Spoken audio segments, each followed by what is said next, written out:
Kembali di Sapa Indonesia Malam. Saudara, pencarian 7 pekerja PT Freeport yang terjebak longsor tambang bawah tanah masih terus dilakukan. Hingga hari ke-9 belum ada komunikasi yang bisa dilakukan dengan para pekerja.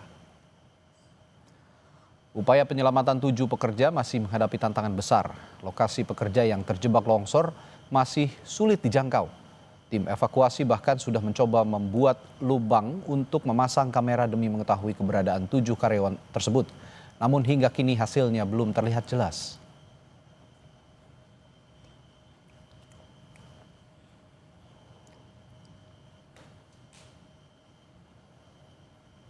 Dalam keterangan tertulis, PT Freeport menyampaikan upaya penyelamatan para petambang. Tim penyelamat bekerja tanpa henti untuk membuka akses menuju lokasi keberadaan karyawan, meski terus-menerus menghadapi tantangan besar dan risiko keselamatan tinggi, kata VP Corporate Communication PT Freeport Indonesia, Katri Krisnati.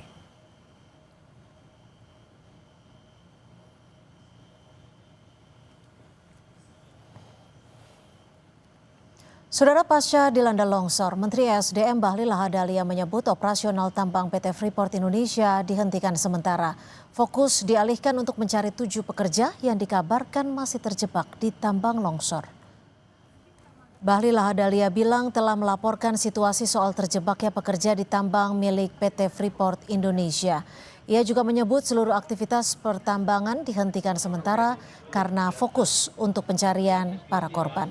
Sebelumnya, Senin 8 September 2025 lalu telah terjadi longsor di tambang bawah tanah Grasberg Block Cave pukul 10 malam WIT. Akibat insiden ini, 7 pekerja tambang Freeport Indonesia masih terjebak di lokasi longsor.